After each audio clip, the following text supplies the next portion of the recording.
ఏ దేవుడికి ఏ నైవేద్యం సమర్పించాలో తెలుసా? హిందూ సాంప్రదాయాల ప్రకారం ఏదైనా పండుగ రోజున లేదా ప్రత్యేక రోజులప్పుడు దేవుడికి ప్రత్యేక పూజలు చేసి నైవేద్యం సమర్పిస్తుంటారు. ఏ దేవుడికి ఏ విధమైనటువంటి నైవేద్యం సమర్పిస్తే ప్రీతికరం చెందుతారో ఇక్కడ తెలుసుకుందాం. కలియుగ దైవమైన ఆ వెంకటేశ్వర స్వామికి వడపప్పు, పానకము నైవేద్యంగా సమర్పించి తులసి మాలతో పూజ చేయటం వల్ల స్వామివారు ప్రీతి చెందుతారు.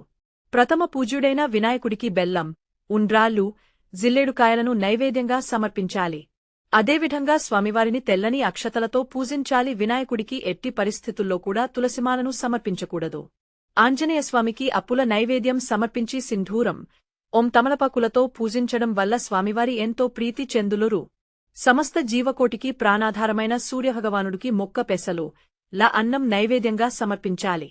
లక్ష్మీదేవి క్షీరాన్నము, తీపి పండ్లతో నైవేద్యం సమర్పించి తామర పువ్వులతో పూజించాలి.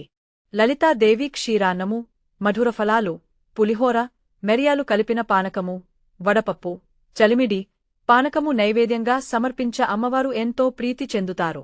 శ్రీకృష్ణుడు అటుకులతో కూడిన తీపి పదార్థాలు, వెన్న నైవేద్యంగా సమర్పించి తులసి దళలతో పూజ చేయటం వల్ల స్వామివారి ఎంతో ప్రీతి చెందుతారు.